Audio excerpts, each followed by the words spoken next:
पुणे जिल्ह्यात सध्या मुसळधार पाऊस सुरू असून नद्यांनी धोक्याची पातळी ओलांडली आहे।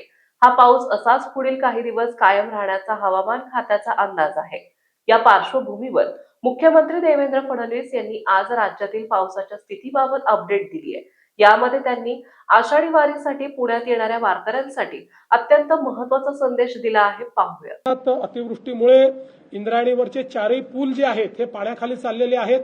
त्यामुळे वारकऱ्यांना ही विनंती आहे, आता वारी 10 तारखेला पुण्यात पोहोचते आळंदी आणि देहूवरनं, तर ती वारी तर आपण तिथे आणू, पण वारकऱ्यांनी आता तिथे न जाता पुण्यामध्येच आलं पाहिजे, कारण तिथे जाणं हे धोक्याचं आहे। त्यामुळे सगळ्या वारकऱ्यांना ही विनंती आहे की मोठ्या प्रमाणात देहू आणि आळंदीला जमा न होता त्यांनी जर पुण्यामध्ये ते आले तर अधिक सोयीचं होईल, किंवा त्यातनं कुठलंही डिझास्टर होणार नाही।